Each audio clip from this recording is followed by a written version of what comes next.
right. Yes, sir. Yeah, you go first, Mario. All right, guys. My name's Mario. I'm from Lisle, Illinois, which is about 30 minutes outside of Chicago. I have about 21 years of trapping experience. I started out trapping when I was 12. At about 16, I started doing residential work for like friends and family. And then I took the trapping test in Illinois, passed it my second time, and I started working for a company at 18. From there, I worked there about 6 months, and then I left the company and I started doing my own thing. So I got about 16 years of residential trapping experience, and nuisance, wildlife management for homes and, residential work. I have not done any trapping or anything for about the past year now, maybe a little bit more. What I solely focus on now is just doing SEO and marketing for wildlife control operators. I think in this field, it takes somebody who really knows SEO and also really knows the business to successfully market for a company. You have to know which keywords to use, how to use them, the types of ways that people are actually searching, and on top of that, know what to market for what time of year, depending on what's hot for that season, or, if it's baby season or whatever it may be. So that's what I do now, strictly marketing and SEO, and that's about it. All right, well, I go next. My name is Kevin Scapitici. I'm the owner and operator of Platinum Wildlife Removal in Southeast Michigan. I started, grew up just trapping. My dad trapped a lot, and I kind of just trapped for fun, caught things for fun, and loved it. And somehow got a job similar to Mar, trapping animals. I think I was 18 or 19, got my first job, and worked there for about a year. Then me and my brother started a wildlife removal company, and we've been trapping ever since.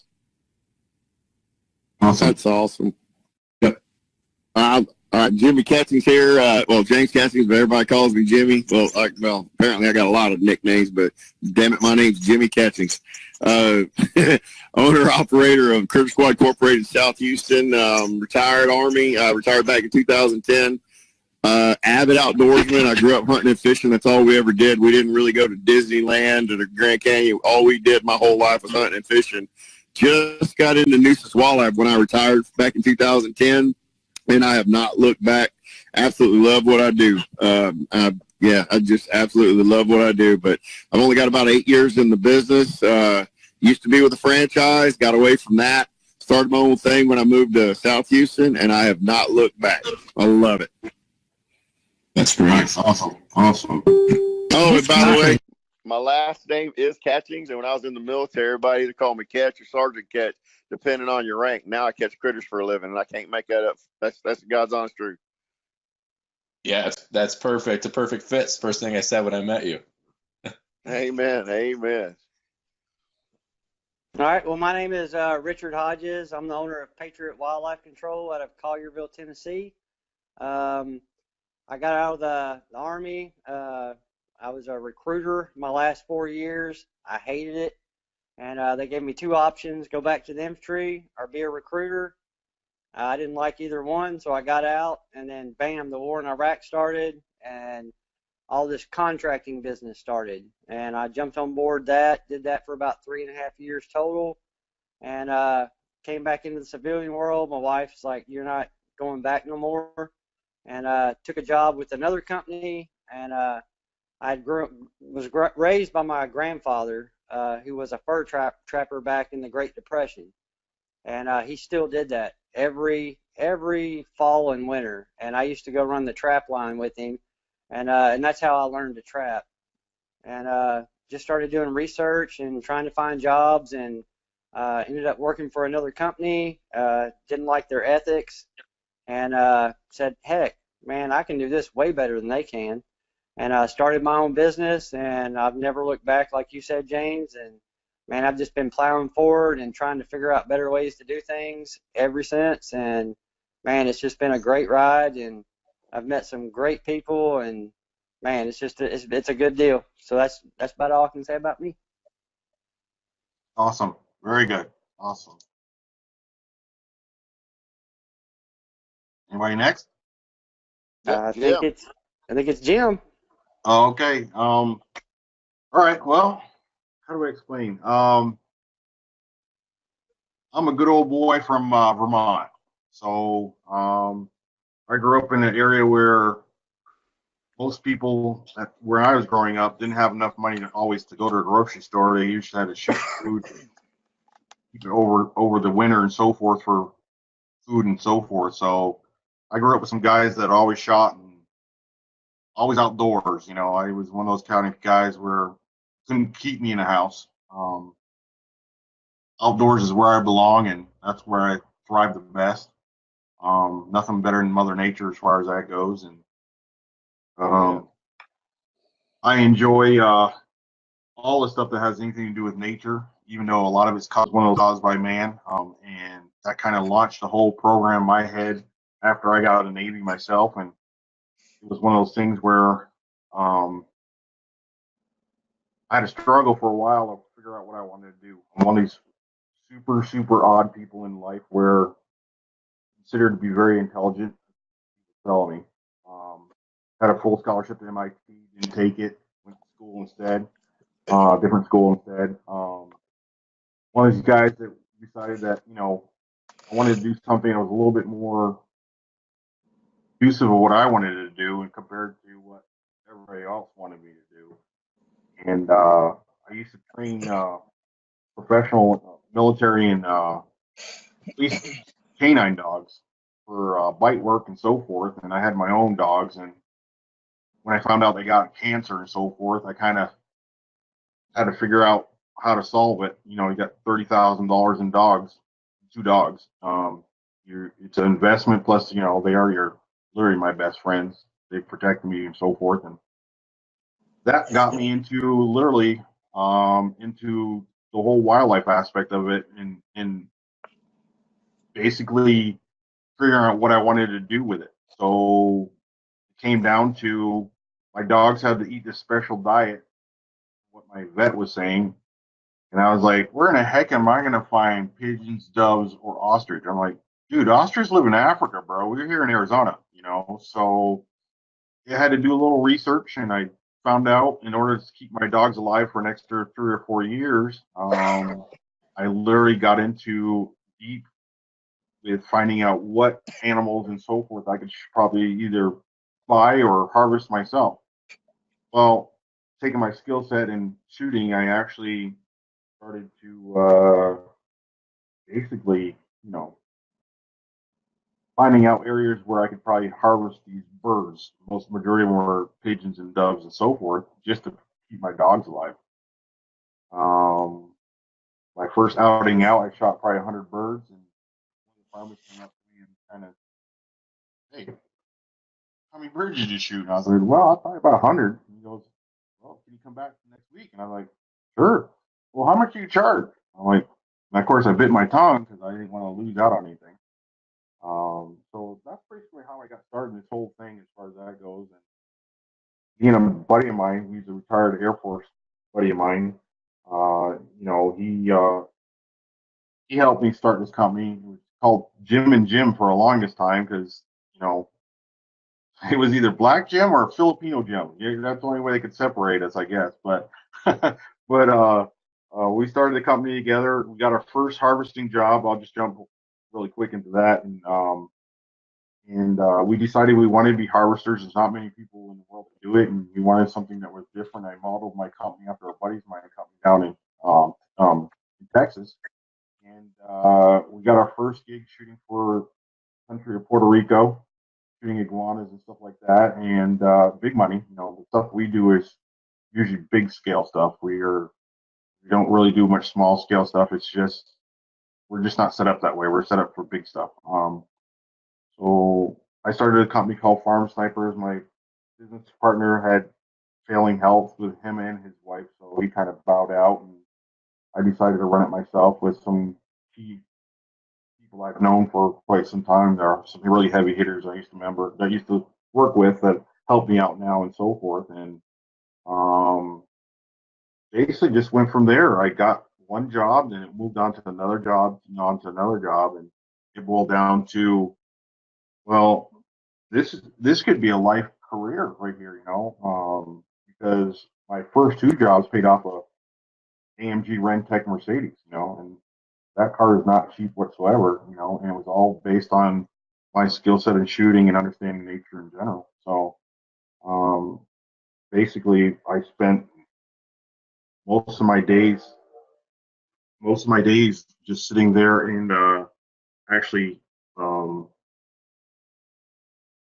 do you want to say, researching these kind of jobs on the internet. And a lot of people just had no clue that these jobs are actually available, but they're hardly posted because they try to keep it very internal and so forth. And I found a loophole, and I try to teach people these loopholes, but not too many, of course, because I put myself out of my own job as far as my own creation.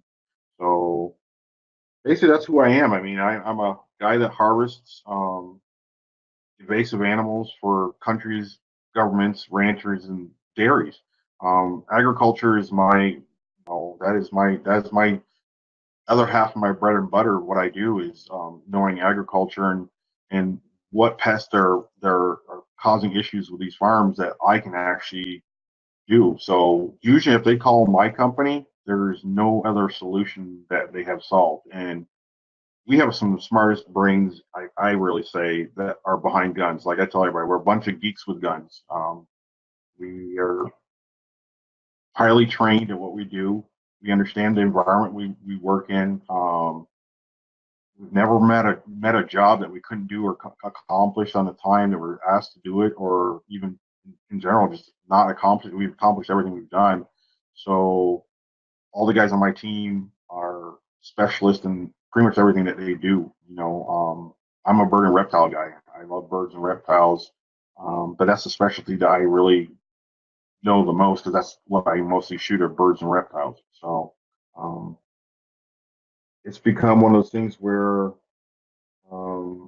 there's so much of this kind of work around that not a lot of people just don't know about it. So I wanted to share that with certain people, not everybody, but that there is this kind of work out there, and you're not talking, $10,000 jobs. You're talking $1.5 million jobs. You're talking 2 point something million jobs. We're looking at this year and going into next year alone. We're looking at.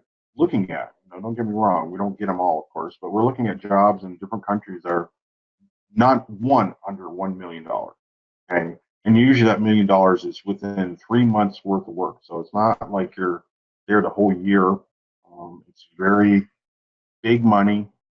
They want these things gone. They want them thinned out, whatever they want done, but there's not enough people that know or can handle them at this kind of level. So we tend to take those jobs on, and we do it very well because we have guys that they don't understand the understanding of failure. They understand win, win, win, and if it goes wrong, they solve it in the field. So that's basically who I am as far as that goes. I do other stuff outside of that. I own the advertising company, so I do a lot of advertising layouts and so forth, design work for quite a few actually wildlife operator guys. I design a lot of their stuff for them, wraps and so forth. But as far as what my heart is, and I'm of course a well-known artist. That's pretty much where most of my money comes from. But that's mainly who I am as far as that goes. Mom always says stay humble, because don't it's you're only looking yourself in the mirror at the end of the day. So you got to keep it as is. But that's pretty much who I am and what I do. Do a little bit more than that. I mean, I guess, but that's who I am, I guess. So my name's Andrew. Yeah. I am the team manager of Platinum Wildlife Removal. Kevin is one of my bosses. Kyle is the other. Little bit of background on me. 22 years old. Adopted from Russia when I was about 3 years old. Grew up loving the outdoors, hunting, fishing. Always running away from home just to go hit the pond when I was, I don't know, probably 6 or 7, even younger than that. I hated the work that I was doing. I was job hopping left and right. I probably had 14, 15 different jobs. Out of high school, I joined the military. I was in for about a year and a half. I got medically discharged to an injury on my leg. Could not pass a PT test. Once I got out, a little bit lost, didn't know what I wanted to do with my life, and resulted back to the outdoors and getting into that. Started up with a wildlife company, and didn't like the workers the lady had. Didn't like the way she ran her company, and things did not end well between the owner of that company and I, and kind of just set fuel to the fire, and ended up finding Kevin and Kyle. They're two of the greatest bosses and employers that I've ever had. Within the last year and a half, been working with them, working my butt off, worked my way up the ladder, and soon to be taking over the office while Kevin and Kyle grow to do bigger and better things. So, Awesome. Right on. That's great, Awesome. man. Good to hear. Yep. Good to have you in here. Anybody else, or is that it? I don't know if I think everybody else went. I think that's it. everyone's fine. Mike Garrett was on, and let me see if Mike's still on. He's self-muted. Mike, you there? Oh, he's self-muted. Yeah. Yeah, that's amazing. I can't believe there's that much money in that, Jim. I'm sorry? I said I can't believe there's that much money in what you do like that. I had no idea. It's amazing. Yeah, there's a lot of money in it. You gotta remember when you were dealing with the government. I actually, one of the guys that works for me, Chris Z. He was the third man at the EPA. He now works for me. He still lives in Washington and so forth. He helps me with some of these contract work jobs and so forth. He always, because dealing with the EPA, they're always into something, good or bad, either which way you look at it. So there's always contracts he'll not necessarily contracts, but information that he passes on to me. And now that he's retired, it's even better. But there is a lot of countries that have nothing but issues with certain animals. I'll tell you a really quick story. They're right now, I can tell you right now. I won't say where it is. I just can't divulge that portion of it. But let's say for the last 5 years, there's been guys that go down to a place or have been living there, and from 12 o'clock at night to 5 in the morning, they shoot nothing but 30 axis deer at night. Okay, these guys are making $3,000 a night.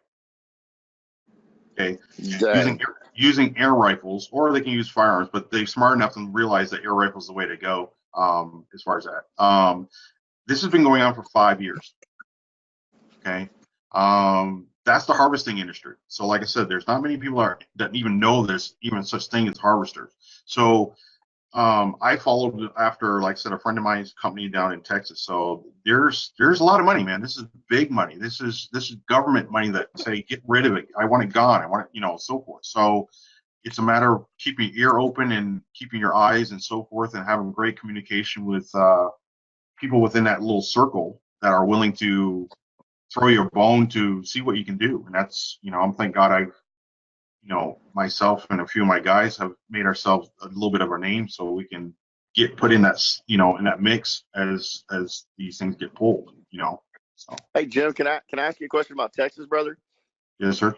All right. I know you guys are going after the bigger jobs. Are there smaller jobs in this area in Texas that are just a little bit smaller you guys aren't interested in, that you maybe could help guys like me and Mike Garrett maybe get our freaking hands on? The ones that, if you're going for like $1 million contracts, man, that's ginormous. But if there's stuff that's like, nah, it's not quite worth your time or your money, if we're here already in Texas, you have connections you can put us in contact. And I don't want to take any of your work. I'm saying the stuff that's not big enough for you. See, here's I guess I misnomered that. It's never about the money with me. It's not about the money. It's not that we're not that it's not big enough. It's just that we're not set up for small jobs. You see what I'm saying? So okay, well, we're like are set. That's what we are. Exactly. You guys are. We're like a factory, because the way I structured this was being able to have any guy be able to jump on a plane and head to wherever he needs to go, and he's there for 3 months to a year. So we're set up that way. The smaller stuff, it's not about it's not about necessarily the money amount. It's just the size, because these guys want to get paid very well. So I mean, we get $2 a pound in iguana meat. Okay, so you shoot 3 tons worth of iguanas in less than 4 days. That's the kind of money these guys want to make, you know. So they want to make quick and easy money, but that's how they're structured. They don't want to sit here and do a little small job that's not going to really pan out for them. So to answer your question, in Texas, the problem with Texas, and I know quite a few guys that shoot out helicopters and stuff like that, and I've got some of my good friends that live down in Texas, and the problem with Texas is 2 things. It's the only, it's the largest state that's privately owned by, civilians. It's not owned all by government. So it's really hard because a lot of people that live in Texas tend to do their own, shooting and so forth. So, and I'm not a trapper, guys. I don't trap. I can, I barely have good time trying to set a mouse trap without getting my fingers in it. So Okay. I am not a trapper. Okay, I'm a guy that knows guns, understanding ballistics. I'm all about shooting. Okay, so if it doesn't revolve around that, then I don't even bother looking at it. So yes, there is jobs that come my way that I actually throw to people here and there that go, hey, because they need a trapping job or whatever. And if it's a job that is smaller than what we can do, or I'll personally do it myself, depending on what it is, to help out the situation. But yeah, I get those here and there, but honestly, I don't get enough out of Texas. I'm getting a lot out of Florida. Okay, Florida is the new mecca for the United States when it comes to iguanas. So I've been, people call me daily about how I can get involved in larger projects. I mean, we're talking, some of these are like 20, 30 acres, but no, I can't say honestly right at this point that I can sit there and go, I know of any jobs in Texas that I can sit there and throw it your way or recommend or whatever, because Texas is just one of those hard places, man. I started off doing a lot of work in Texas with access deer and hogs. And after a while, when they started, these ranchers, the ranchers just, hey, we'll pay you $1,500 to shoot that dang access deer. Oh, sure, we'll do it. Okay. 8 years later, you're paying them $3,000 to shoot a big buck. So the money, everything's switched over there. So to me, it's just one of those states where I just don't look into anymore, Gotcha. So I try to look honestly outside of the country. Because a lot of these countries, I call them third world countries. I mean, I'm not PC whatsoever. You guys will learn that real quick. I'm not a PC person whatsoever. It's third world country. Puerto Rico is a third world country. Have you ever been there? Trust me, it's a third world country. Even though we own the country and so forth, those places need people of our skill sets to go there and do these kind of jobs, because they depend on agriculture more than anything. So when their agriculture is getting chewed up because of caiman, well, not caiman, but there's caiman problem there. Caiman and iguanas, they're gonna come looking outsourced to here in the States, because there's no one there that does that. DNRA down there, those guys are, when you're down there, you're dealing with DNRA plus the feds. So they don't want to do anything. They just want to direct traffic, as I call it. So I rather do all their heavy hitting work for them. Shooting monkeys, shooting caiman, and shooting iguanas. That's fine. I have no problem with it if they're willing to pay. So. I gotcha. That's awesome. Hey, Jim, I remember when I was contracting overseas in Iraq and Afghanistan, they had KVR, which is Halliburton and Root. Yeah. Mm-hmm. Yeah, same thing. But they were trapping, foxes, coyotes. They were handling the rat issues and all that stuff. And I mean, they were bidding on these huge contracts from FBO.gov, and it's like it always goes to the lowest bidder. Unfortunately, it's kind of how it works for the most part. But yeah, I mean, I was over there seeing these guys, setting traps, cage traps, out on the airfields and stuff. Yes, sir. To get coyotes and everything. I was like, dang. I was like, that's what I want to do. That's exactly what I would love to be doing right now. I hear you, Richard. I was just training two guys that shoot here at the airport. For the last, I don't know, couple of weeks, I've been training them on how to shoot better than what they normally shoot, and they learned a lot because they're they're only set on one mindset. So, but yeah, there's a lot of work out there as far as that goes. And a lot of people just don't know where to go. I guess I think that's the biggest thing. You usually hear about it too late. Like right now, I mean, I'm looking at a contract. Still got to figure out some numbers on it, but I think it boils down to ethics with me more than anything else. But I can see the problem. But there's places in Australia right now where they're paying ridiculous money to shoot cats. You see what I'm saying? Feral cats, things like that. So you gotta either leave your presentations or whatever adaptations to the side, do whatever else, and we're looking at it. I personally won't do it because I'm not that kind of person, but my company will do it just because I know there's guys that work for me that have no issue shooting. And once again, those jobs are out there. Usually they get posted way too late, so people don't get a chance on them. But we try to get there ahead of time, and to the small jobs are usually, yes, the jobs are usually not small jobs. The jobs in general are usually given to the guy that's the lowest. That is the most typical. Okay, but if you build a name for yourself, that literally tends to go away because they go by, can you do the work? Can you get it done? Can you blah blah blah? It's not always about the end dollar on certain projects. It's more of can they do that? Because I've seen some of these projects where they've gone really low. The people got the job, but then they end up having to call us to help them out because they didn't have the manpower. We've got 4 guys that I can call at any minute, and they can pretty much be on a plane, and then we got 12 guys on standby. So that's how we do our things. As far as that goes. So, but like I said, the work's out there. It's just a matter of how do you find it.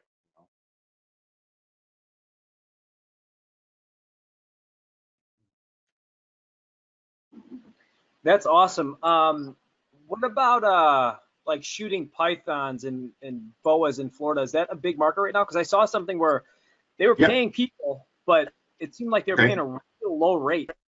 Okay, so that's a good question because I actually answered that on Facebook the other day. I had posted that because one of the guys I know that actually he's the one that started. He captured him and his buddies captured these mostly reticulated pythons. Once in a while there will be anacondas, but anywhere from 15 to 20 feet long monsters. And here's the funny part. There is a lot of this is run between the University of Florida and NRA and another agency, federal agency. You have to fill out a silly form. You got to follow their silly rules. The money is very good for a small team. It really is. Most of the time, it's guys capturing by hand at nighttime and so forth. These guys are capturing a little bit over 1,000 a year. Okay, and I think they're getting $56 a piece. So it doesn't sound like much, but if you're as good as they are, it adds up. That really adds up. So, I guess it all depends on how you look at it, and if you know the area and the animals in order to make that kind of money. Me personally, it's a waste of time. It literally is a waste of time for me to do it, or anybody that I know to do that. Compared to nothing but now, here's another thing. There's for instance, there's a company out of Louisiana that makes biscuits and so forth, dog treats out of nutria. And as you guys probably know, nutria has been nothing but a problem down in Louisiana and all the way into Florida and so forth for quite some time. So there's places there like it's $5 a tail and so forth. Once again, you got to join their program. Individual, and as far as I remember, I could be wrong. The last I remember, you couldn't make any more than $2,300 a month doing it. So they kind of cap you on that because they wanted more people involved, and not just a bunch of professionals coming in there and ruining it. I guess I'm not sure. But there's those kind of jobs that are out there those are really publicized jobs, and then the non-publicized ones are the ones that people go after because these are bigger money or a lot more or longer.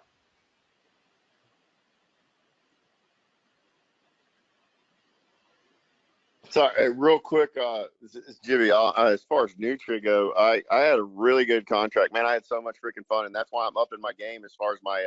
I did order the FX Crown today. I had a great job with Brazoria County Mud District number 3, and man, if I had this gun, I would have made a hell of a lot more money than I did. But we've got a lot of Nutria in the Houston area.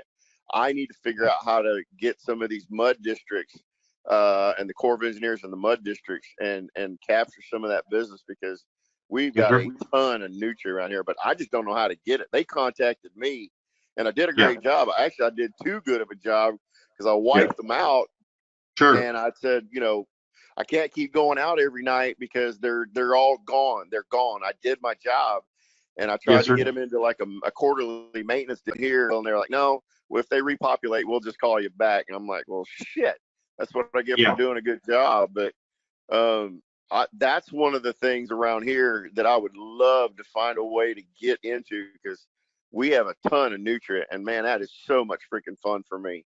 Yeah, Nutria is the SWAT team down in Dayton County used to shoot them at night with 22s, and that's how I found out about them was I was watching Discovery Channel and I'm like, what are they shooting? And it's like Nutria. I'm like, wait a minute, is Nutria in the United States? And I forgot that back in the 20s, 30s, all the way up into the late 60s, they were heavily used for the fur trade, and then people just started letting them go. I mean, all the way from Tennessee, all the way down to Florida to Washington State, further down and so forth. That's where they were mostly have a lot of them, and they did real well, of course, in the Mississippi area, but mostly Louisiana and so forth. And of course, that boils into like where you're saying, Houston area and so forth. The best way to get those kind of jobs and keep consistent. I think I'm learning from you guys, and I'm going to say right now how I price things out, and I think it helps you stay in the game is, and I'm not saying you need to change anything necessarily, but I personally don't have a trip charge. It's almost like somebody bought something that you're charging them extra, and it pisses them off. So I kind of got rid of that whole trip charge thing. And when you're dealing with like the city and so forth, and they want you to shoot like Nutria or something like that, get rid of the trip charge for one, me personally. And I set up a monthly program with them that works the best. And what I do is, as I tell everybody, we're not there to wipe everything out. We're there to thin them out. So that keeps me consistently working, and it keeps my guys when they're working consistent. You understand? So go in there and just wipe them all out. You just kick yourself in your own knee. You know what I'm saying? Compared to, hey, for X amount of dollars per month, we're coming in twice, whatever, a month, and we'll thin them out. You know what I'm saying? Like, or whatever. And I keep that word thin to myself. I don't necessarily need to pass that on to the government because all they're going to see is that you're going to want to constantly keep coming back and shooting them because you're letting their breeding cycle to come through. Well, you are, but you aren't at the same time. You're keeping the numbers down, and you're keeping. That's how we do iguanas.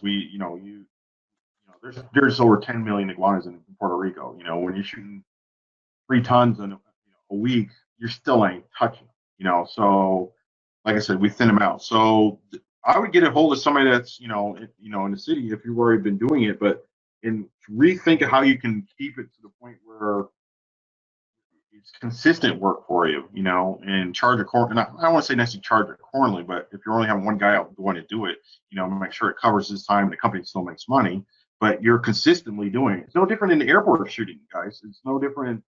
These guys that have the contracts with somebody. I'm teaching the guys right now that actually have most of the airport jobs in the country. Matter of fact, we're working on trying to get the airport jobs right now in Puerto Rico. They come train with me for whatever. One of the guys, he lives right here, so he comes out with me whenever he can and trains and so forth. And it's the same way of thinking is, don't shoot all the birds you can. I mean, you shoot what you can do, but I mean, don't put yourself out of a job.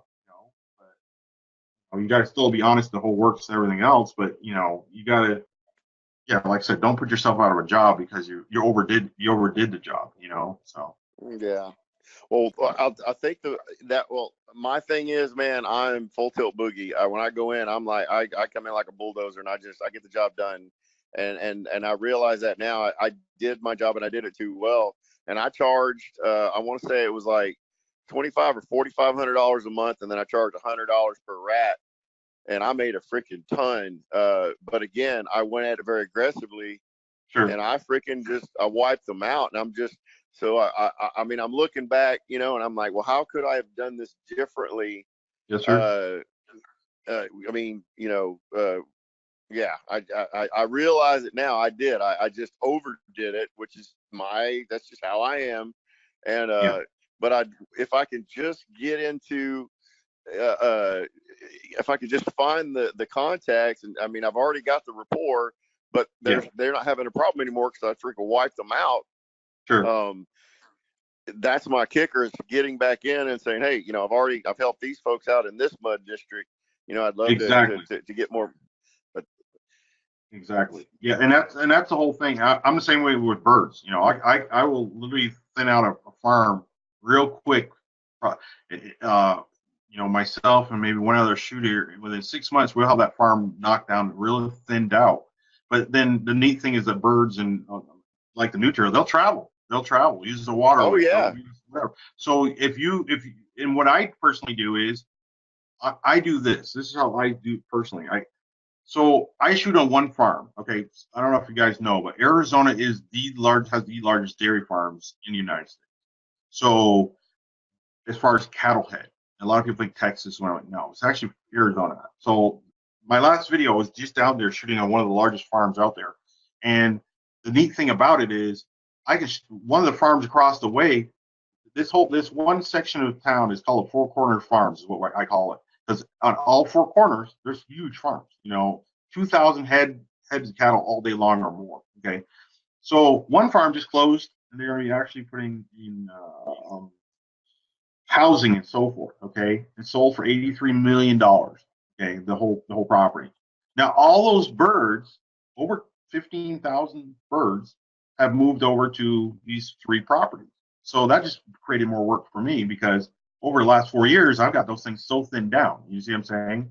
But the neat thing about it is they keep traveling. So most of farmers here are related. Literally, they're all Dutch, and they're related to each other.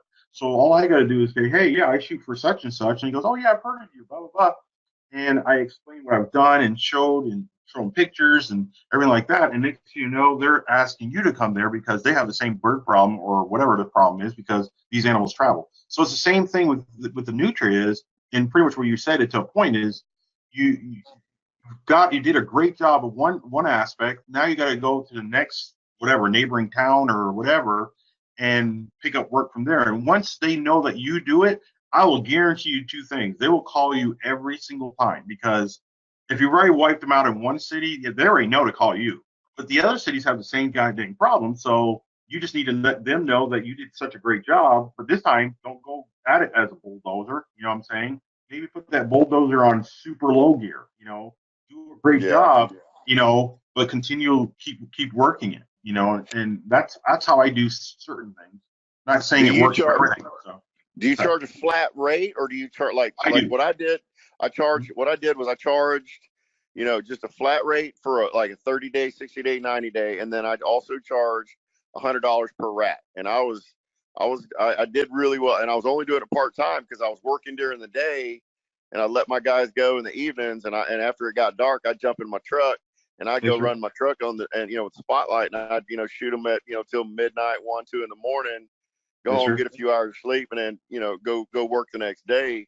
So as far as pricing goes, in a situation like that, am I on track there, you reckon? Or here's how I see it, and this the difference between your guys' world and my guys' world is that from the harvesting world, it's by the pound. I don't do it, don't do it by the animal. We do it by the pound. Okay, so my pricing is gonna be a little bit odd than yours because I shoot for the pound. So, when we shoot iguanas, I try to find the biggest one because I want the biggest payday off that animal. You see, so I think you're doing it exactly how you're supposed to do it. I can't really say if you're overpriced or underpriced, but if they're paying it, that's you're in the game. I have a flat fee, and what I do is not before, I do a little scout work on some of these projects beforehand, but I ask buddies that live in the area or close by and so forth, or pay a guy to go out there and say, hey, how many do you think you can shoot in a day? And then I based all that off of that, and I pay a guy $200, go out there and shoot for the whole day, and see and then build I do what's called, and I'm going to be explaining this more when I come see you guys, is models. My guys are here all the time. Jim's always talking about models. I build models, and I'm not talking like, airplanes. I'm talking about business models for a shooting project. So I will actually build a model regarding all the info that I got from whoever I got it from, and then try to connect the dots before I can give a price. So my pricing, your guys probably get prices, to your customer probably with 24 hours, whatever.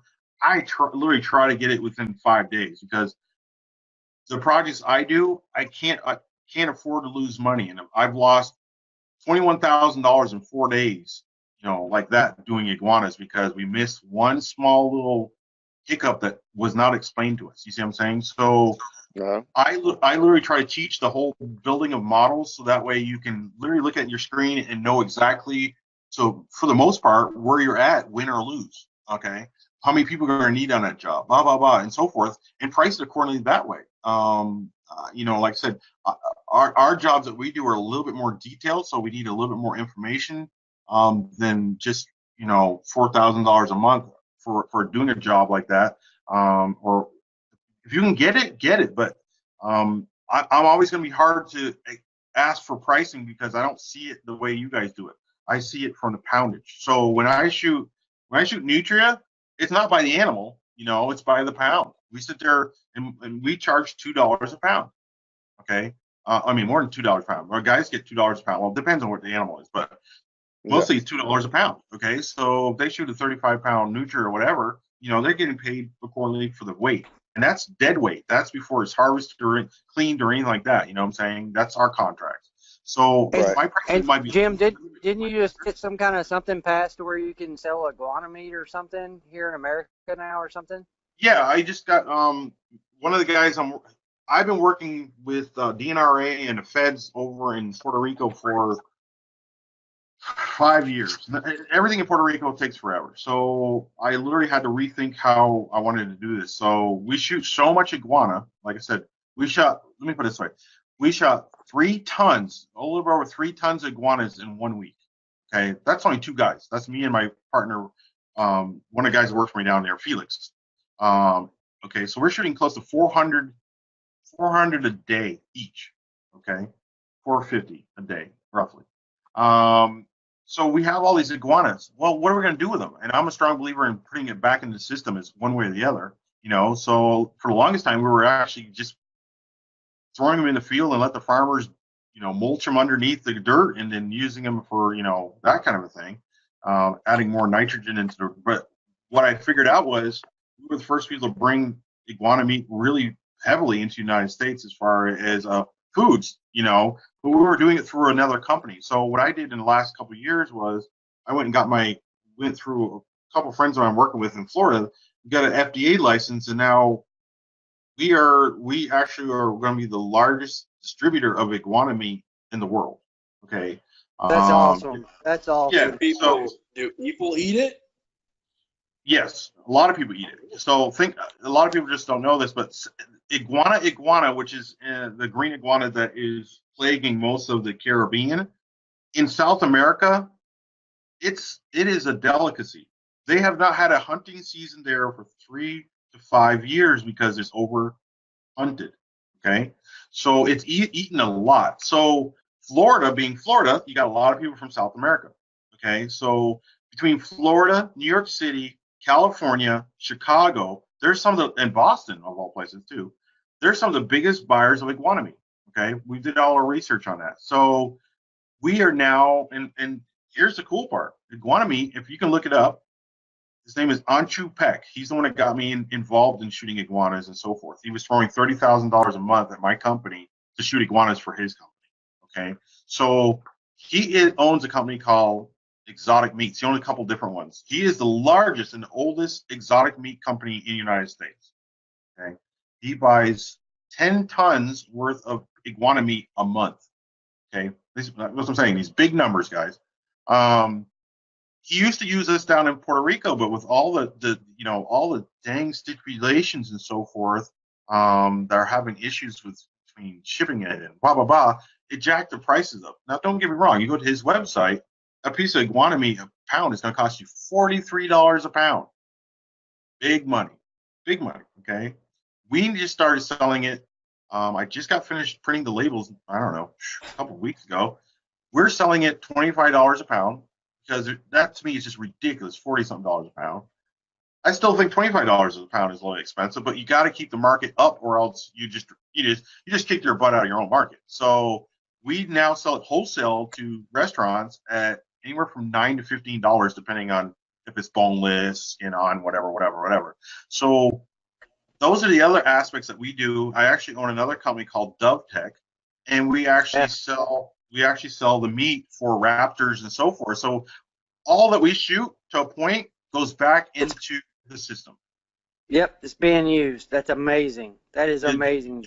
So we call it double dipping to triple dipping, because you get paid by the government, get paid by the customer, and then people buy it.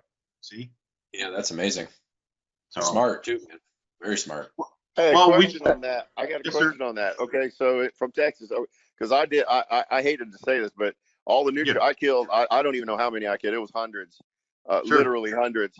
Man, I was taking them to the alligator farm and donating them. I was throwing them away. What in the heck do you do with nutria? Okay, so I'm gonna give you $1 million freebie for you right there. Okay, I'm gonna send you. We'll afterwards. We'll PM each other, but I'm gonna send you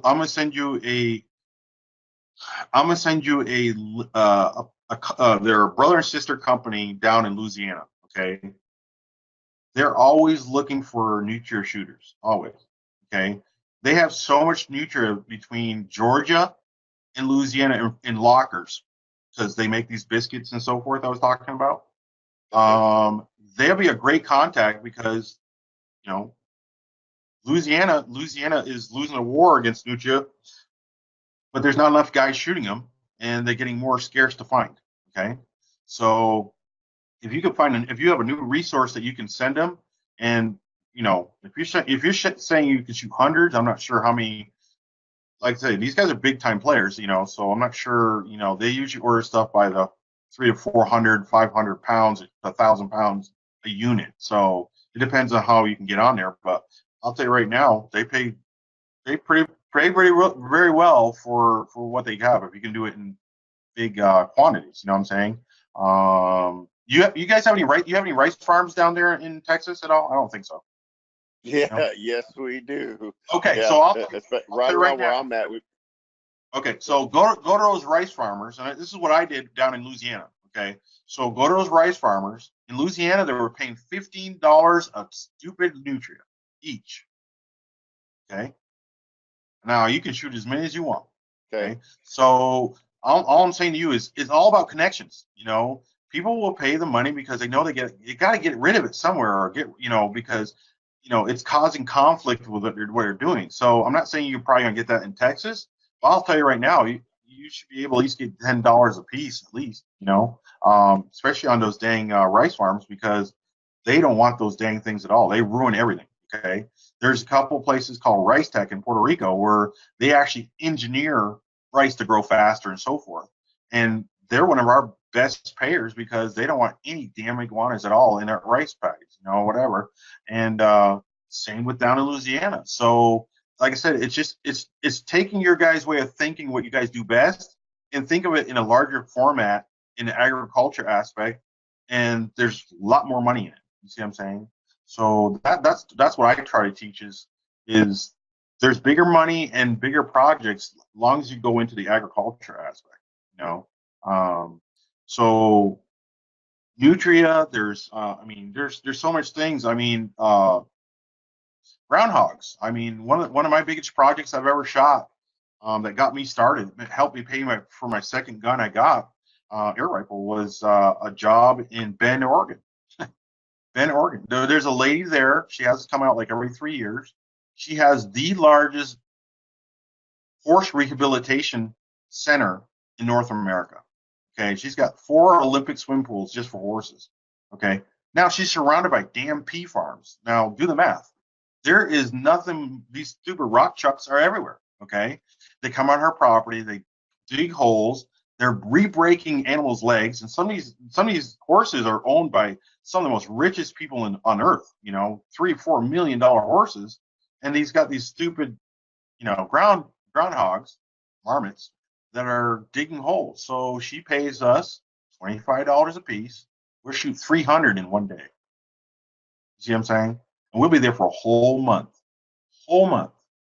Oh See? man, that's awesome. So what I'm saying to you guys is that those jobs are out there more than you think, because you know why? There's so many of you guys out there and not enough of me out there. So they have the money to throw at these things because they need them.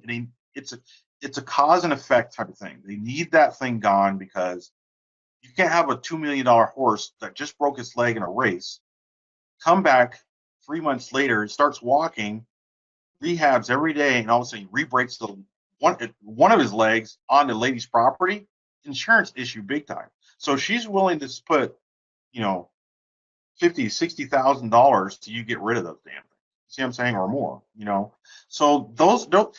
I think what it boils down to is, and I kind of laugh, and you know, I tell her, if I can do it, anybody can do it. You know what I'm saying? I'm a black guy walking on all white guys' farms, and you know, but I'm a good old boy. As soon as you meet me, you'll know I'm just as good a boy as anybody else. You know, I grew up as a good old boy, you know, as far as that goes. So I get along better with farmers than anybody, you know. So anybody can do this job. It's just a matter of, are you willing to go out there and talk to these guys, ask them what their problems are, figure out. There's two sides of it. Whatever farm I shoot on, I try to help them out, not just financially. I actually go out there, I'll run a tractor, I'll do whatever I have to do, just so these guys know, one, I'm trustworthy, two, I have a hard work ethic that, you know, it's hard to beat, and I'm more than willing to help out when I can. You know, one of the guys got his combine all screwed up. I spent 4 hours I didn't know what the hell I'm doing, but he told me to turn the wrench that way. That's all I did, you know. So, but he was thankful to the point where he goes, hey Jim, you know, we own 4,000 acres down in Stanfield. I'm like, oh no, I had no clue. He goes, well, we own a feedlot there. Can you go down there and take care of some of the birds? I'm like, sure. I would never have got that if I just kept on stopping in, whatever, you know. So the agriculture portion, the government portion, as far as dealing with the government that has, you know, issues with so forth, USDA, you can get in with the USDA. Oh my God, they'll keep you busy. They'll keep you busy because there's a lot of stuff that they can't do themselves financially, so they have to do it third party or second party. That's when you come in, you know. And don't be a bulldozer. Just do it real well. But you know, if it's a job that's requiring it to be wiped out, like me, if it's anything dealing with mice, it needs to be wiped out. You know, if it's anything dealing with birds, me personally, it needs to be wiped out. So, but you got to judge it accordingly to what you're doing, and use it to your benefit that helps them out at the same time, you know? No, I got you. Like I said, my approach is get in, get the job done as efficiently, as quickly as possible, as thoroughly Yes, as sir. possible, and then get on to the next one. But I look back on it and I was like, man, if I had just if I had done it properly, I could have probably gone to the next mud district over. But yeah, that didn't happen. I need to figure out a way to get it's joking. Mm-hmm. You did it properly. That's for sure. You did it properly. It's just that you did it a little bit too quickly. You see what I'm saying? As far as, and don't get me wrong. I mean, the whole point was for you to get rid of them. But the way I do things, and the way it's, like I said, it's a little bit different. A crossover from the two worlds here is, we don't have anything that we can do within a week that fixes a problem. Our stuff is based off of at least 6 months to years in to get rid of it, you know. But that's why we're structured to where we do it, because we're very good at that portion. But so you guys do stuff that is real quick, that's, you know, can be done that first day or within that month, you know. And so you can I wouldn't say necessarily pace yourself. That's the wrong word to use, but it's kind of hard, because it's like I said, it's a different way of thinking for me to understand. Because you're going in there to bulldoze them over, and that's fine and dandy. But like I said, you've lost out on other stuff unless you use that to your advantage by saying, "Hey, I did this and so forth for the city, and they're all gone. How can I help you guys out?" Then that's a different story. So. Hey, Jim, I have a question. That's what I was hoping for. Yes, Richard. Hey, you got me? What's that? Can you hear me, Jim? Yes, sir, I can. Hey, I just want to know, can you tell us about the class you're going to be teaching for us down there in Yes. Texas, and just let us know, because I mean, there's so many people that are so stupid when it comes to these PCP air rifles, and Yes. it's not your basic powder burner. They're so much more difficult. And can you kind of give us a little briefing on what you're going to be teaching to us down there? I'd appreciate that. Thank you, sir. Yeah, no problem. I was actually going to get to that point. I know we've been kind of BSing here back and forth, but basically what I'm going to be teaching you guys is a couple of different things. I'm pretty sure you guys all, have understanding safety with guns. I'm pretty sure we have. I still walk through it any which way because PCP rifles are not like powder burns. You can still have the breech block bolt open and everything like that, and it still could, you could still fire the gun. You know what I'm saying?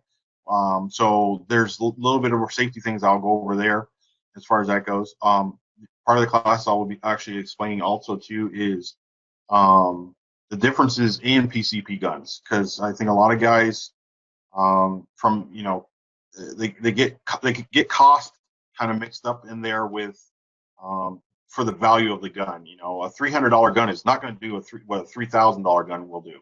Okay, that's basically like taking a Toyota Camry and expecting it to do what a Ferrari will do. It won't just logically won't happen. Okay, so we'll go over budget. What works for your budget, because not everybody needs a $3,000, $4,000 air rifle to do a job at all. That's that's what I have, but that took me 5-8 years later to get to that point where that's all I use. So we'll be going over, budgeting on your first PCP air rifle. We'll go over ballistics. We'll go over pellet choices over bullets, and why me and quite other people that are well known on YouTube have been pushing the bullets for probably 3 to 4 years. Just because of the energy dump, the BC in general is better. There's just so much more value to it on that portion. How to go after jobs that require air rifles compared to powder burners. And I have powder burners, guys. I shoot those also. But air rifles tend to fall in a better spot in urban environment than a powder burner. The animals, going over why we use air rifles over powder burners in certain aspects, mostly has to do a lot to do with sound, more friendly in the environments. We'll go over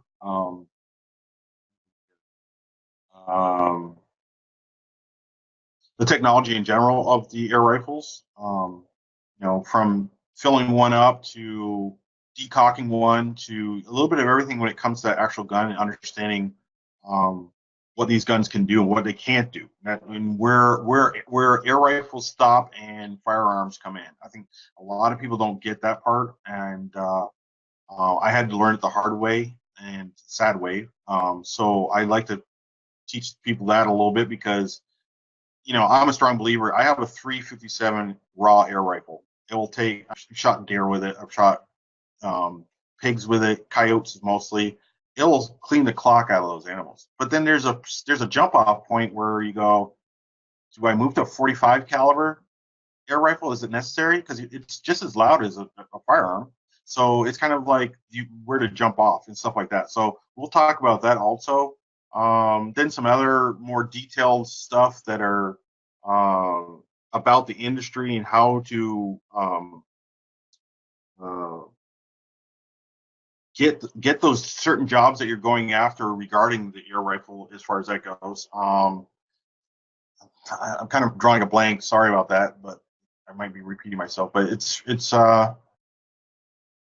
there's probably 4 or 5 major topics that we'll be going over, and a lot of it will stem from that. And I'm sure everybody will have questions, so we'll stem some stuff. I'm still jotting down some stuff because um, I'm doing this, and then I got one for NACOA that I've got to do this year, actually 2019 also. So this one will be a little bit more hands-on and more. It's a smaller group of guys, and I think you guys are what I've been looking for to start really teaching. Is not a massive amount of people, but just the right key people.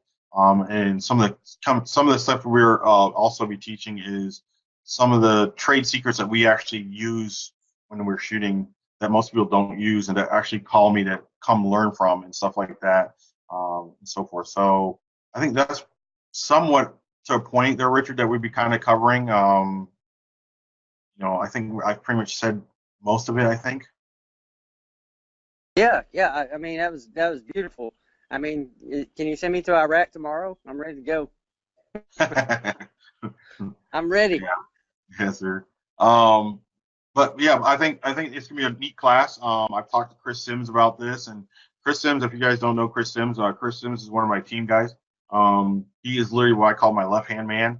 My buddy Mike Martin's my right-hand man.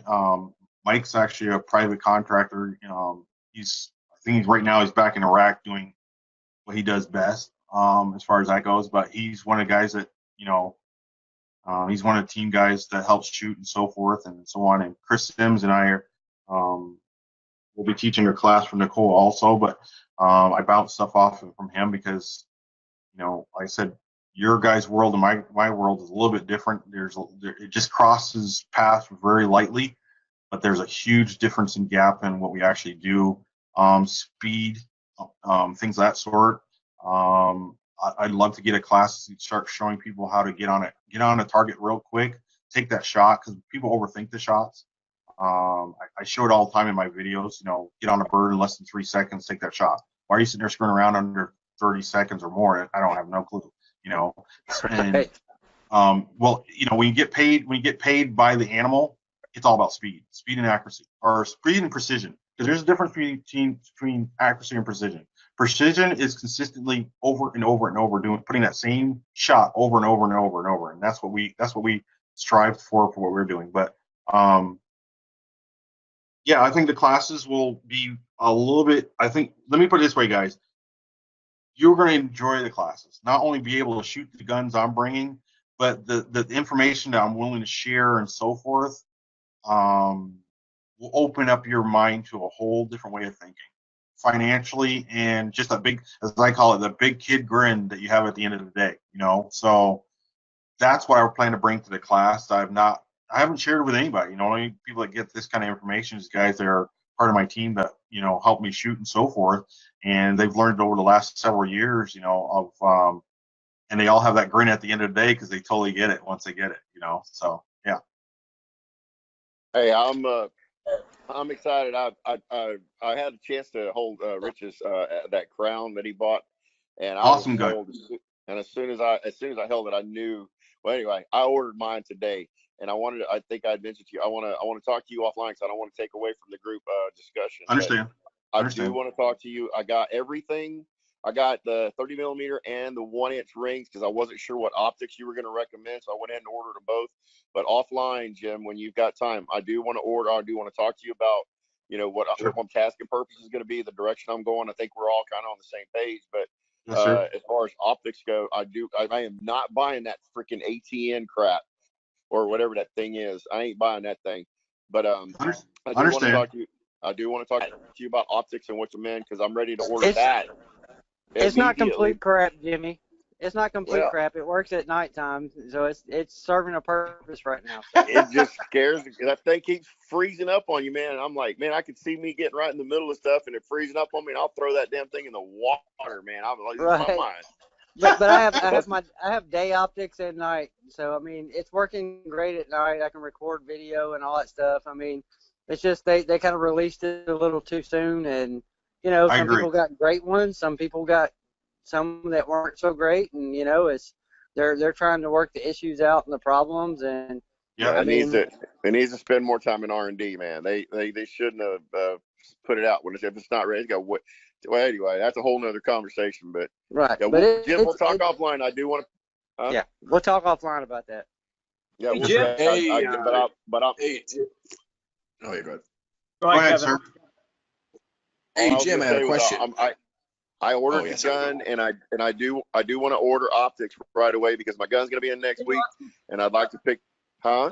Let's keep that conversation offline and keep rolling with the webinar, and then we'll talk about, we'll just keep. That's what I'm saying. I wanted to do it offline. Yes. Go ahead, Kevin. You had a question? Hey, Jim, do you guys ever do anything with pigeons? We have a lot of those around here. Do people pay to Yeah. take care of Well, you guys know Dan Glock at all? Anybody? No. Yeah, I've seen him in the group. I've heard his name, but I don't know him. Okay. Yeah, well, I know Dan Glock. I know Dan Okay. Glock. He All right. he likes to paint everything yellow and There, black. black and yellow. Exactly. Okay. Well, Dan's reached out to me over a year ago, and because my biggest claim to fame is I shoot more birds than anybody in the probably country. And I mean I shoot 1,500. I can shoot 1,500 birds in a weekend. That kind of thing. So when I met Dan Glock, Dan introduced himself and so forth, and he had a big project that he wanted me to shoot with in Indiana. Okay, and it's all pigeons. Okay. So it didn't work out because the money wasn't there that we needed. Okay, well, his last post, one of his last posts he did, him and 4 guys shot 100 birds at $45 a bird. So there's a lot of money in pigeons. Okay, a lot of money in pigeons. Big industrial parks. I showed some pictures. I'll put them online here on Facebook. But one of the what do you call it there? One of the places down where I was this last weekend in Stanfield, they actually do make ethanol, and they have huge pigeon problems. They don't. Now here's the thing: they don't pay $45 a bird because we have so many birds. So it's about more of quantity. So they'll pay $5 a bird, and you can shoot 100 an hour. Okay, so there's a lot of money in pigeons. It's just a matter of who you're going after and so forth. I do all the commercial stuff is where I rather go. The Joe Schmo's houses, there's no money in it as far as for me. But if there's a commercial farm or commercial granaries, some of those granaries where they especially in Texas where they got they've stockpiling all this grain and they're putting it into trains. They have so many pigeons. Oh my God, you can make a living just shooting pigeons. So yeah, there's a lot of money in pigeons. That right there is what I want to. That right there is what I want to try to tap into somehow. I got to find out how to get that. Yeah, Well, that's what I figured would be good for us over here in the States. The pigeons, things like that. Seems like it. Yes, sir. Yeah, no, pigeons are like I said. Between all right, I have a friend. Well, he's not a friend. He's an acquaintance. His name is Brian. I met Brian when I first started shooting, and him and I didn't get along for the longest time, for there's 2 years, because his deal was he trapped pigeons and I shot them. So we both didn't get along very well because we're on the same farms. Okay. Then we started talking, and then we kind of teamed up, and it worked out very well for a while. He's trapping 400 pigeons in one trap. He's using a big net with explosives that shoots over 100 yards, and he's trapping 400 like I said, in one trap. Dean turns around and sells those $8 a piece for people that on the East Coast, Texas, and so forth, for shooting clubs. Okay, it's up to your ethics if you think that's cool or not cool, whatever. That's up to you. Either which way, you're still trapping them. You can sell them to, for me, I sell them to wild people that have raptors and so forth that can feed them, or I feed them to zoos. We're one of the guys that start putting food out for zoos and stuff like that. So there's a lot of money in it. It's just a matter of who you go talk to and how big of a complex and so forth, and so forth. Like I said, I try to go after anything that's agriculture because it's bigger, so if you live around those kind of environments, man, go hit those guys up and tell them what you can do. And honestly, don't start out cheap, because you can never always move up the ladder. You can always go backwards. So start at something where you're not, the whole thing's not to overzealous and take too much out of that, but start out to the point where you're making money but you're not losing any money, And next thing you know, you've got good contracts. You got good not only contracts, so you got guys are calling you weekly or monthly going, hey, I got this pigeon problem, I got this problem, whatever. So, it's all valuable I think, once you see it. yeah, Okay. yeah. You And know what I that's think? I think. Oh yeah, sorry. Go ahead. Were you still talking? no, go ahead, sir. Yeah, I think definitely you could help a lot with people like us. I mean, I had no idea until I started talking to you here. I think Yes, definitely sir. the pricing structure, the wording for sure, who to talk to, where to Correct. go. You could definitely give us a ton of information on that because, I mean, I know I can speak for me and a few other trappers that I know that I've never ever even heard of or even thought about this. So that could be a huge benefit, to people looking for additional income for sure. And that's my whole point is it's a different way of thinking, as I would normally say it. It's a different way of thinking than what you normally do, because it requires a skill set that you guys can gain very quickly to a point. Um, but the nice thing is the revenue is consistent, man. The reason why I shoot birds here is because they breed 3 to 4 times a year here. Because we have where I live in Arizona, I mean, man, it's always somewhere in Arizona, it's always 80 degrees, it seems. You know what I'm saying? So, wintertime, yeah, it gets a little bit colder, of course. But what I'm saying is, and actually, they breed it during January, which is like crazily cold here. But they breed 3 times a year, so there is a consistent work of shooting birds. Okay, and I'm the only one that specializes it in my whole state. Okay, so there's people that do it for free and bring their pellet guns and do this, whatever else. Those are farms I stay away from, because if they're willing to have somebody do it for free, they're willing to have somebody break their stuff, as far as I'm concerned. Where insurance is very important to me, and um, you know, my name, Farm Snipers, is very important to me. That doesn't get caught up in somebody getting hurt or anything like that, and which we've had. We've had some really nasty accidents out here. Kids getting shot in the face, 25 caliber at that. Ugh. And things of that sort on farms. I stay off those things. But when I come on a farm, you're leaving. It's that simple. You're leaving. I'm being nice about it, because when I come on that farm, there's a reason why I'm there. I'm there to do a job. So if anybody is on that farm, they're going to usually bone it up for me. So remember that when you're going after a job, is if they're hiring you to do a shooting job, make sure you're the only one shooting. Because next thing you know, and I've been through this lawsuit, is your name is mixed up in some garbage that you had nothing to do. You weren't even in the dang country, but for some reason they swore they saw you with out there shooting and blah blah blah. So those are some of the things I'll get on. Those are more negative things in the industry, but there's many ways of getting around it. Like I always tell Chris Sims, Chris Sims, really quickly, he did a depredation job for the city down in Georgia for geese. First year he told me about it, I was like, dude, you're not gonna make any money. Sure enough, he didn't make a dang thing. Okay. Second time he said it's coming up, he sent me the paper, not sent me the paperwork, he kind of explained it to me. I walked him through it. He's made a killing. He bought his new raw with it. He's making a killing because there's a different way of thinking than from a harvesting standpoint than a regular wildlife operator's way of thinking. You know what I'm saying? So we tend to get a little bit more money squeezed out of stuff by just wording it a little bit differently or putting it a different way. And it's not, don't get me wrong, not deceptive at all to the customer. It's how it's worded, especially when you're dealing with governments and stuff like that. But I'm telling you guys, there's so many bigger projects out there in your little towns or whatever, your big towns, that you just never thought about, that now you can put an extra 60,000 plus in a year into your business by having. The reason why I mentioned Dan Glock is because Dan he travels almost 4 hours away to shoot birds for inside Home Depots and other places and things like that, and he's getting almost $100 a bird. Yep, I've seen his videos. He does Yes, a sir. great job. He's he's awesome. He's awesome. Oh yeah, he's great. I think he's on Tony Suri's crew with the Yes, he is. Exactly. Yeah. Great guy. Exactly. Great guy. Yeah. Great guy. I mean, I think he started out with the Benjamin Armada. Is that what he?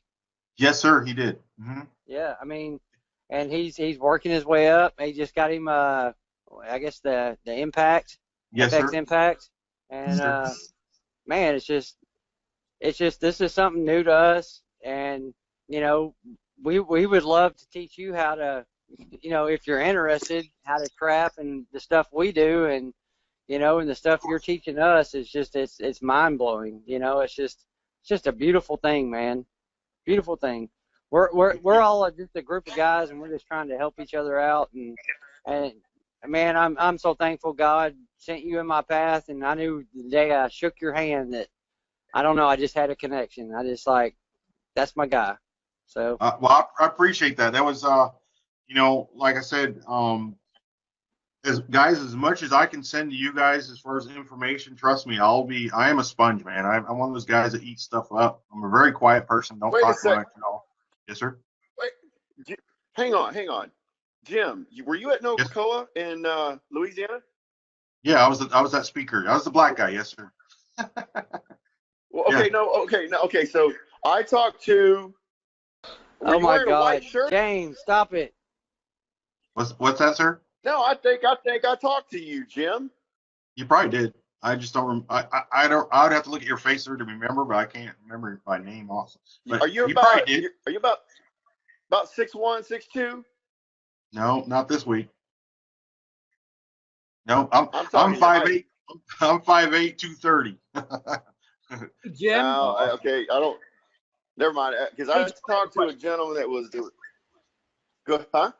yeah, I have a question about shooting. So, does your approach Sir? for night shooting change or differ from your approach to day shooting, or is it essentially the same thing, just the optics are different?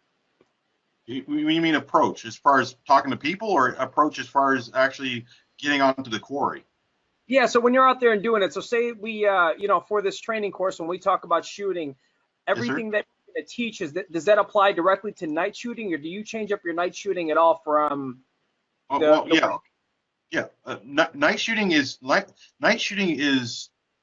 that is a whole different animal. Okay, our eyes are not built to see past hardly anything at dark. You know, we have very bad depth perception as humans. Okay, Yeah. so shooting at night is a whole different thing, and I have a whole different way of thinking and a whole different course on how I shoot at night. And I'll go over some of that stuff to help you, and that's part of my whole thing with talking to Chris Sims, because he was shooting all at night these geese, and I said, well, how do you set it up?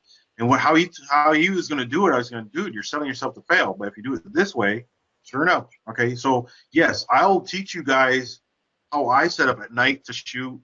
Just knowing that us being that bad at nighttime with our vision, we might as well give ourselves the best jump on everything we can with the technology we have. So, you know, like Richard has that, you know, ATN unit. That's a great unit. Not necessarily that one, but the old one that most guys are running. Great unit, stuff like that. I personally don't run it. I run it something a little bit differently, and so forth. That I think gives me a little bit better edge over the stuff at night. So it is a totally different approach, knowing that we have bad depth perception. If I know we're going to be setting up and shooting in a certain place, I go that following day or a week ahead of time, and I set up markers that won't bug the wildlife whatsoever. But I'll know those places, range them out. So all I have to do at night, remember, I shoot really quick. And if you guys, anybody that's ever shot with me, no one shoots faster than I do. Okay, so my whole thing is to make sure that I'm still having that same somewhat speed I have during the day, and it's definitely the same accuracy, because at nighttime you can foul up really quickly and make it into a bad shot because of the depth perception. You know what I'm saying? Because what looks like 50 yards could be 100 yards. You know, so Absolutely. what I do is I sit out there and I put up pins, and I'll go over all that in the class on how and why I do it and how it gets you on those animals that come within those areas. As long as you've done your research, it's a massacre. It's literally whatever comes through there will get smacked, you know, because you're set up for it. Okay, we started doing this with hogs years ago, and it works really well. So yeah, it is definitely to answer your question, it is definitely a different approach from daytime to nighttime, no doubt. That's awesome. I'm so glad I asked that because I really didn't even think about the whole aspect of depth perception. And that's Yes. incredible to think about that because that is something you have to take into account. And Yes, also sir. the Marcus is genius. That's awesome. Yes, it is. I would call it genius. It's just it's learned stuff that I've learned from guys that are some of the best shooters in the world. That have passed on. It's just like wearing night vision goggles and you're Yes, sir. walking through the woods at night and you're fixing to step over a log. It's not really what it appears. Exactly. It's just like, well, I'm stepping on the log. I thought I was stepping over it. So Exactly. So, yeah, the class will have a little bit of everything, and some of the newer techniques that not only I've been cultivating for a while in shooting in general that will help you cut angles down, will help you take that shot. I mean, people laugh because most people think there's no way an air rifle should be able to shoot over 100 yards. Well, tell me that when you're shooting a pigeon at 300 yards. You know what I'm saying? So those are the kind of stuff that I try to teach, is that one shot or within two shots be able to get that shot off and know how to do it. Because I've taken out some of the best shooters in the country that use air rifles, and I kind of giggle going, dude, it took you 7 shots to hit it. What's the point in that? But then again, these guys don't do what we do, guys. These guys are, they're famous because of YouTube. They're famous that I think I'm the only guy on you that known on YouTube with air rifles that actually do this for a living with the air rifle. You see what I'm saying? So the shot counts. It's not about, we can edit that out. No, especially if you watch my videos, they're hardly people laugh about it because they're hardly edited because the shot. It is what it is, Right. So what's your YouTube channel, Jim? It's Jim's with an S, no apostrophe, Fun Bird Hunting. Oh yeah. Yeah.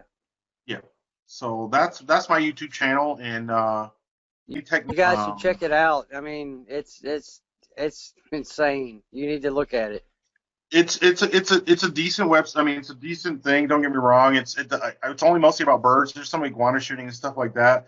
It's not really teaching any techniques. It's more of anything with just to show skill sets compared to other people as far as that goes. Because I do some really low tolerance shooting, cows in the background, everything like that, and people are just squeamish. Like, dude, if you know what you're doing, there's no issue there.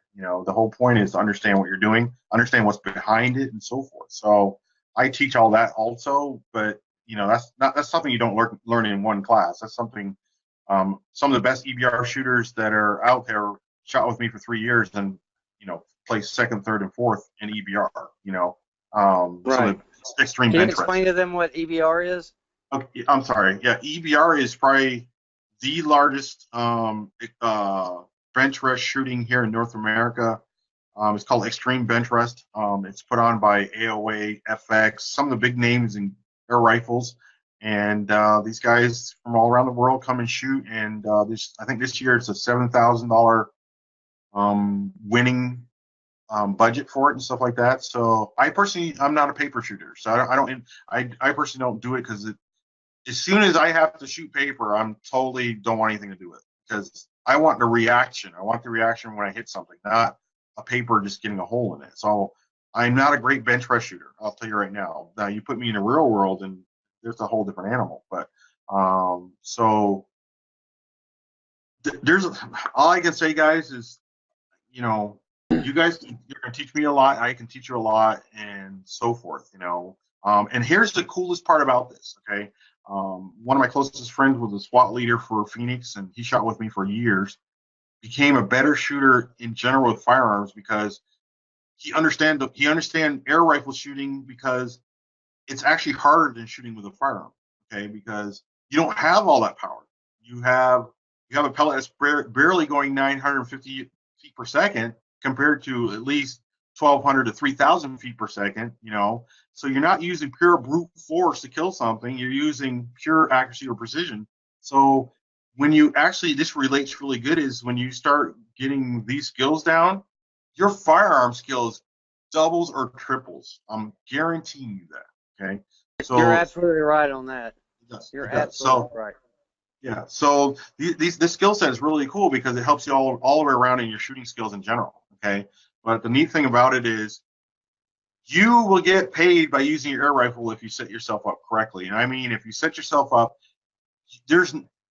you'll at least put a good 20, if you're barely doing anything, good $20,000 into your business. I mean, into your business that way. And most people that do it are about $60,000 or more. Okay. I know all of us can use an extra $60,000 into our business, so. Absolutely. You're absolutely right, Jim. It's just something new it's brand new to this industry. It's something that we're trying to pick up on, and gosh, I couldn't have thought of a better person to teach us about it than you. Well, I appreciate that. I'll pat my back on certain portions of that, but there's a lot of good guys in the industry. The only sad part is they don't necessarily do it for a living. So you'll get certain parts that are really good as far as the knowledge about air rifles. Don't get me wrong, I'm still learning about them myself. I'm 10 years into it, but I'm still learning a lot. Trying to keep up with some of the newest technologies and so forth.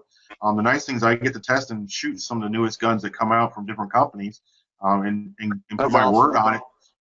But I come from a harvesting aspect, so when some guy goes, "Oh, it's a great hunting gun," that doesn't mean it's going to be great for harvesting. It's a different way of thinking, and it's based on speed, and it's based on a lot of banging around and some things. Like I have certain guns that are good hunting guns. The rest of my guns are harvesting guns because they'll take the beating. They'll take the humidity of Puerto Rico. They'll take the heat of 115 in Arizona, whereas my other guns, they're finicky. So there is a different way of thinking. So we'll go over that also because I think a lot of guys, I think, Jimmy, I think you're the one that mentioned you just getting a new gun yourself, and so forth. Same gun that Richard just got.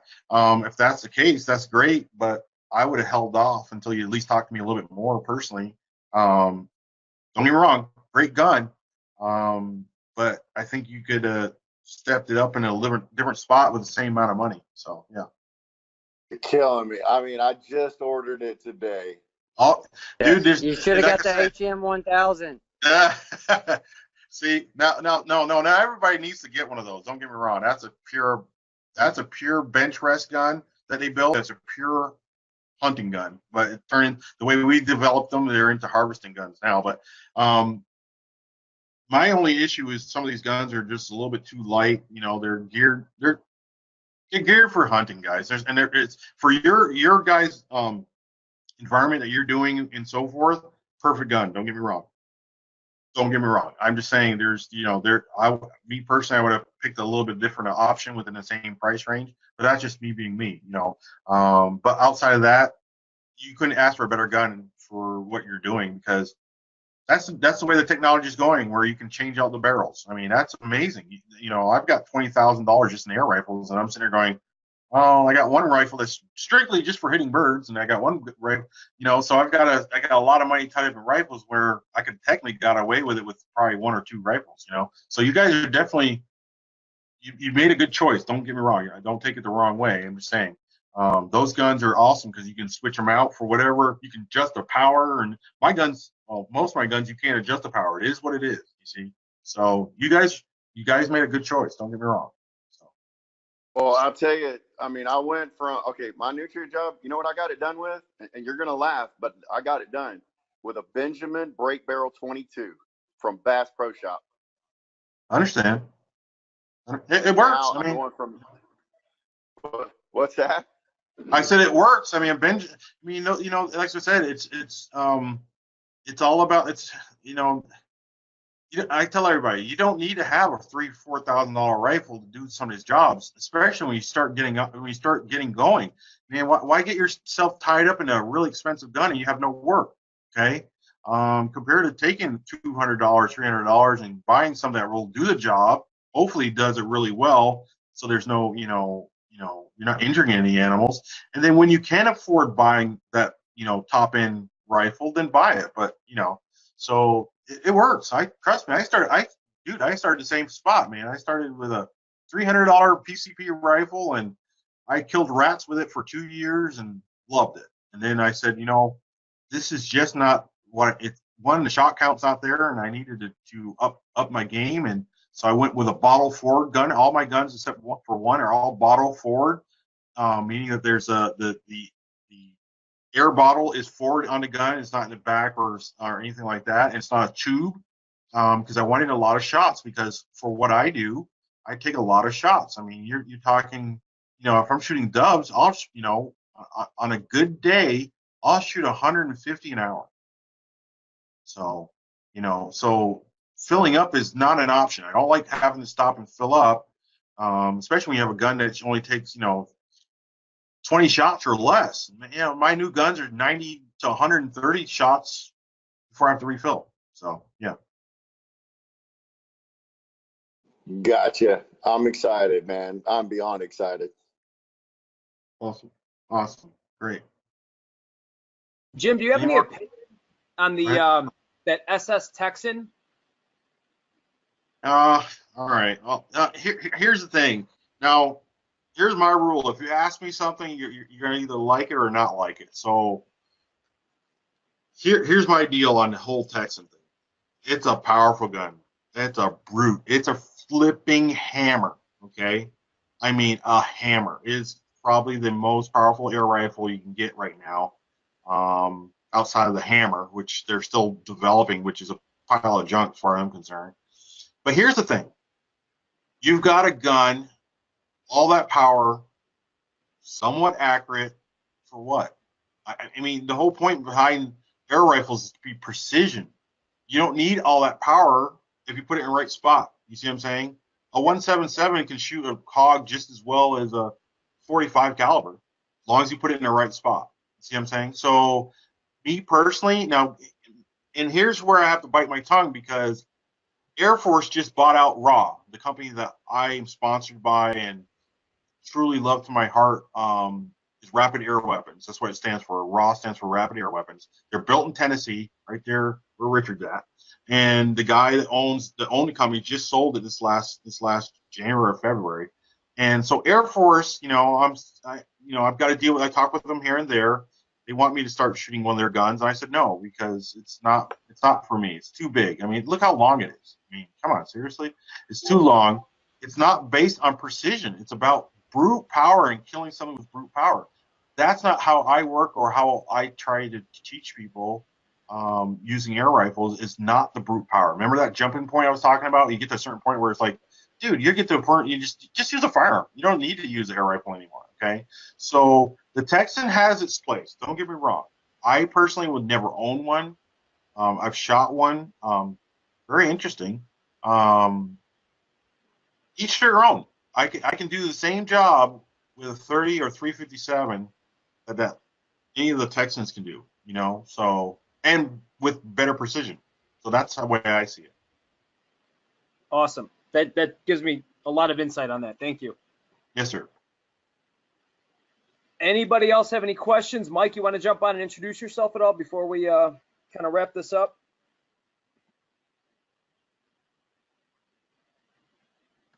Okay, I just unmuted myself. Is that good? Yep. Yes, sir.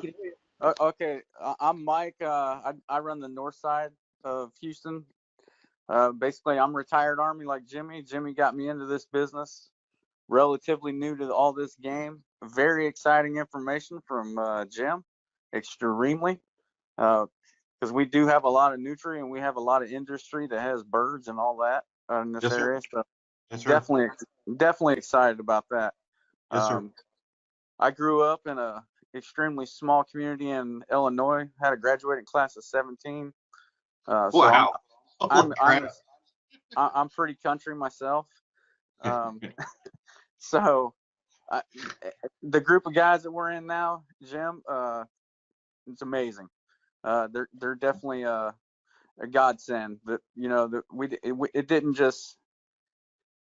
It has morphed into something that's great, and I'm pretty excited that you're going to be a part of it as well.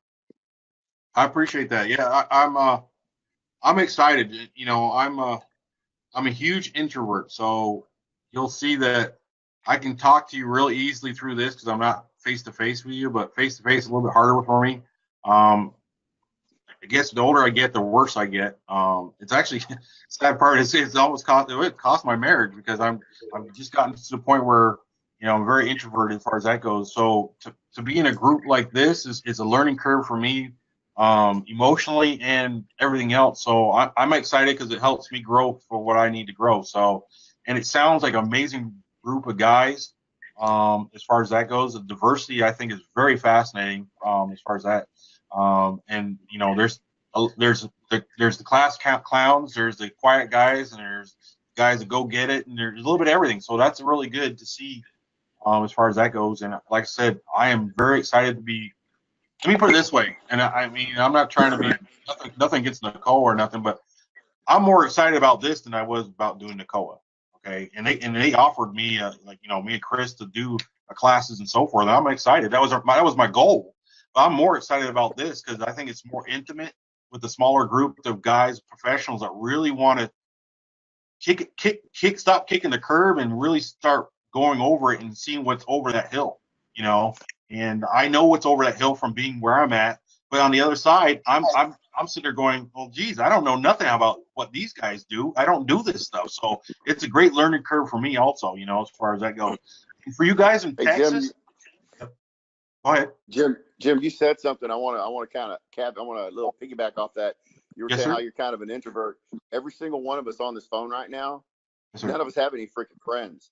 We are all lone wolves, and we just kind of gravitated towards each other, and we have truly become freaking brothers. Like we don't really have social lives and friends. So that was interesting that you said that because we're all cut from the same mold. We're different than everybody, and we just don't need to have people around us. So it was interesting that you said that because I think that's why you're going to be a great fit in this group because we don't need people to pat us on the back. We don't need friends. We don't need that crap. We're truly just individuals that we're doing our own thing. We march to the beat of our own drum and we're doing our thing and nobody's going to stop us.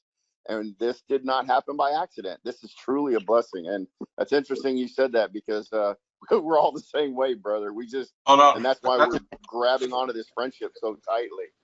Oh, that's good to know. That's really good to know. And that puts me at comfort. But really quickly, you guys in Texas, the only reason why I say Texas is because I do not a lot of work, but I do work in Texas when I can. But if any of you guys are going after bird contracts or anything dealing with birds down there or nutria or whatever else, and you need somebody to help guide you down there as far as walking you through it, I'm just a hop, jump, and a skip on the airport from there. As far as that goes, I'm more than willing to throw my time in there at no cost, unless you guys pay the airplane ticket.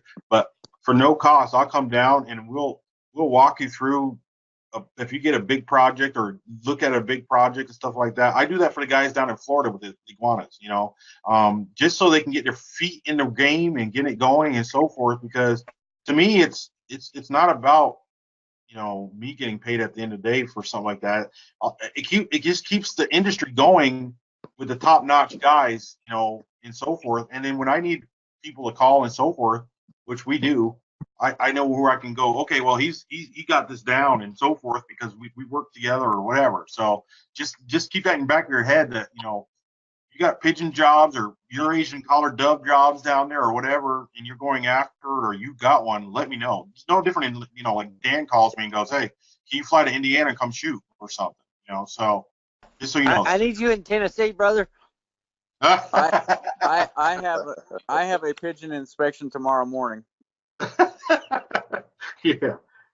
So I have one tomorrow morning. I have no idea the size and capacity of it, but I do actually have one first thing tomorrow morning. There you go. Yep. Yeah, it's pretty. I'm super excited, and Jimmy's right. None of us really have friends. Until we've met each other, we haven't really had friends. We work and that's it. We don't really surround ourselves with many other people until this group of inglorious bastards showed up, and now we're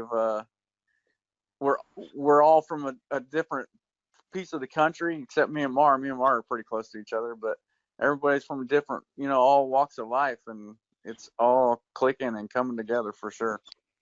Awesome. Very good.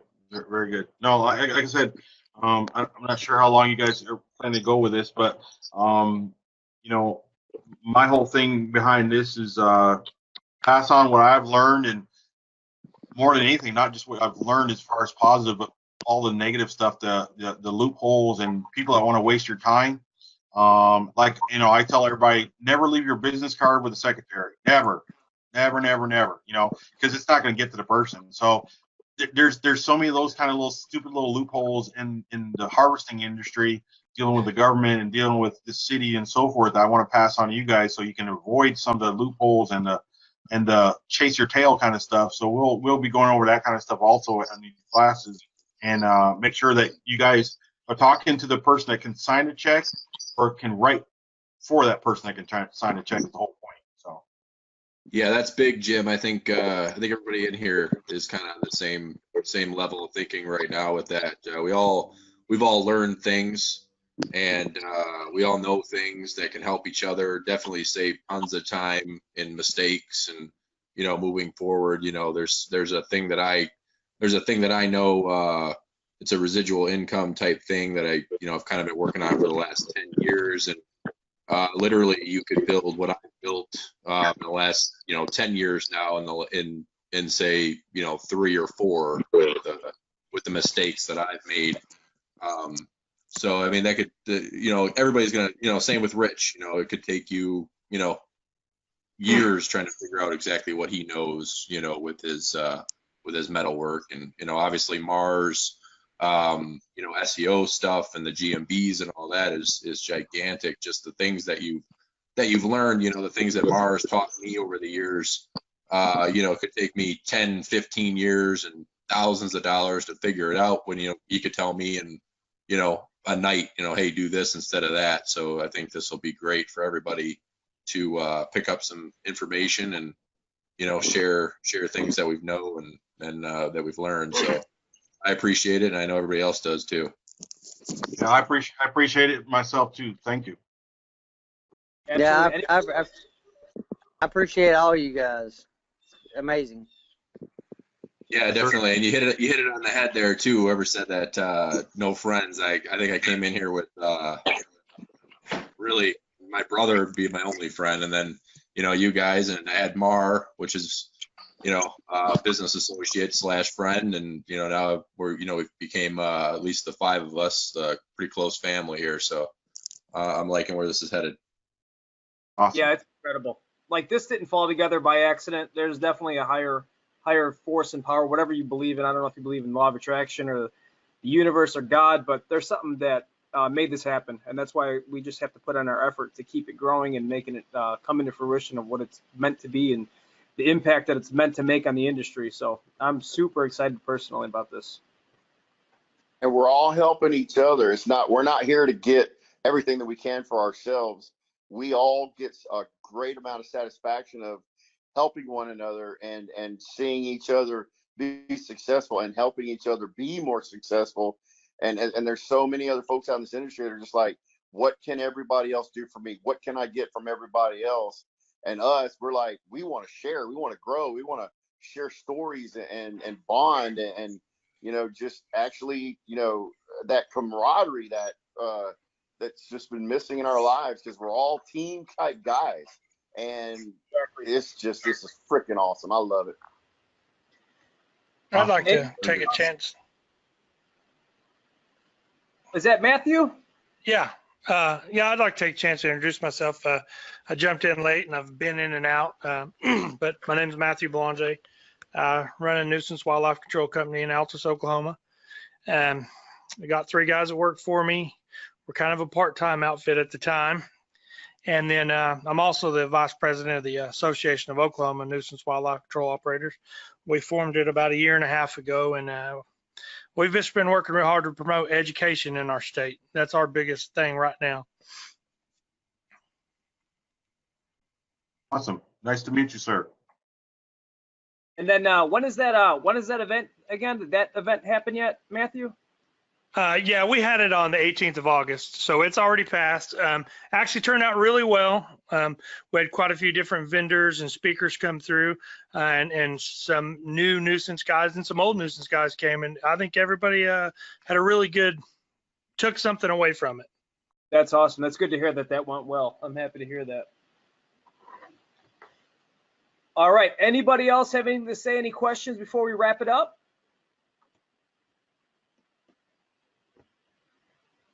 I don't, other than the fact that I wish I had talked to Jim before I had ordered that effects ground. We'll talk about optics offline, but no, this man, I'm even way more excited than I was before. Yeah, All right, that's huge tidbit information there for sure. I'm gonna actually go ahead and stop the recording, and then you guys can just chat until you're good. So 1 second, let me wrap this up here.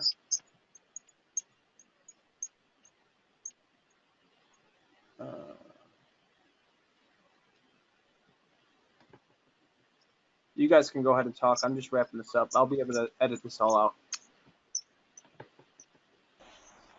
What's up? What's up, Jimmy or Rich?